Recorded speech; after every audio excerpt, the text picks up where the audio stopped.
Right, my question is Keating correct? Will the subs deal make us the USA's puppy dog at great cost to ourselves? Daly.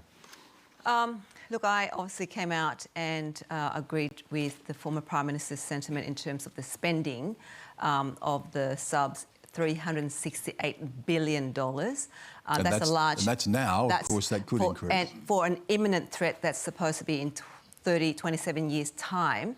From my perspective, Australia, going back to being such a multicultural country and society, we are where we are today because of our, obviously, understanding and engagement with the Southeast Asian region and the region. So I don't understand why we don't use the knowledge, the human capital that we have here in Australia to engage and to create bridges between us and the region. I think that, and that's one part. The other part is that Australians overall are experiencing a cost of living crisis. When I was elected, I put it to the government to provide some relief for Western Sydney families, especially when it comes to petrol prices, the fuel tax. The Treasurer said to me at the time was that $3 billion was too much, that the budget couldn't take it. And rent has increases. We're witnessing the 10th rises in interest rates. So now to spend $368 billion, and on one hand, we've got, China's the biggest trading partner. We've got, what is the imminent threat? What is the most imminent threat? If it's imminent, why is it that these 8 subs will be ready in 27 years' time? So it does not make sense to me, and I would like the government to be more transparent in terms of their spending on the subs, in terms of course, we all want our country to be protected. We are girt by seas. We need to have a defence policy, but we also need to have that. The defence policy is how do we tap into our cultural diversity that we have here in Australia that can actually help Australia be the leading peace maker in the region. I want to go to Matt on the specifics because you have raised the question, Di. But if you look at the comments of Xi Jinping in recent times, the more overt aggression towards Taiwan and saying that we will take it by force if necessary, the increased military build-up, the activities in the South China Sea and against the ruling of the Maritime Court about claiming those islands, does that not raise the threat level? Do you not accept that there is a threat? I think there's about nearly 40% China investment in Australia in terms of mining, about 36% in terms of real estate, and we've got billions of dollars in terms of education. Students, international students come to Australia.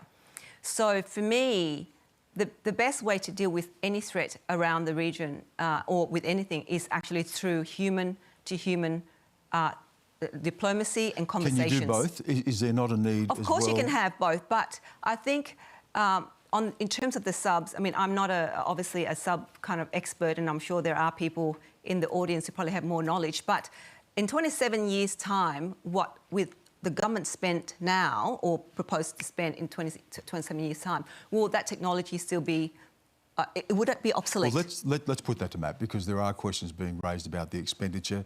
Can I say building nation? For me, I've always dreamt this. Australia is the United Nation. We should be leading the way in terms of, with countries like the UK and the US, to tell them what to do, not them telling us what to do, but to say that we've got the best. We've got the best talent here in Australia. The multicultural uniqueness of this country means that we can be on the world stage and actually be the negotiator. We actually can dictate to the United States and to the UK, sorry, Mr. Robertson, in terms of... Oh, no, he's proudly Australian. No, can I go to Brian, because we're talking about the Americans and we have one sitting here. How much is this discussed in the US? Did you know about AUKUS before you came here? Yes, I did, but it's not discussed much, I have to admit. Most people in America don't really care about the conversation that we're having right here. But let me just give a little bit of perspective, which is not tied to this particular expenditure, but rather the amount of money that the world spends on defense and military is utterly mind-boggling. And if you take a step back and you say, remember that wonderful pale blue dot image where you're looking at little planet Earth through the diaphanous rings of Saturn, and you say to yourself, 10,000 years after the agricultural revolution, when we've started to make societies that barely look like the ones we have today, we're still doing the same thing that we did back then, smashing each other over the head to try to get a little tiny fraction of a pixel on this little tiny rock orbiting this nondescript star in the suburbs of an ordinary galaxy. Yeah. It's insane what we're doing. So the real answer is, can't we get rid of our atavistic instincts to kill each other and just find a way to act together? And that is a lovely idea. And that is a lovely idea. And well, let me just say, before you answer, I am a theoretical physicist. I'll leave the practicalities to you guys. So as a product of the Vietnam War myself, and thank you, Alison and David, for sharing your story. I think we've just witnessed the human suffering of wars.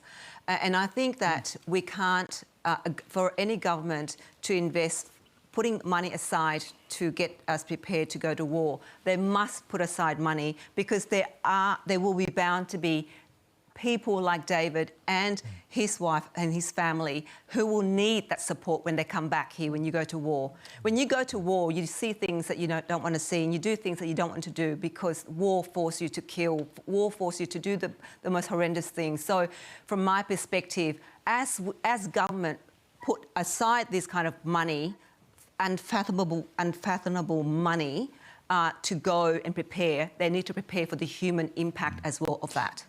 Alison, Dave, thank you.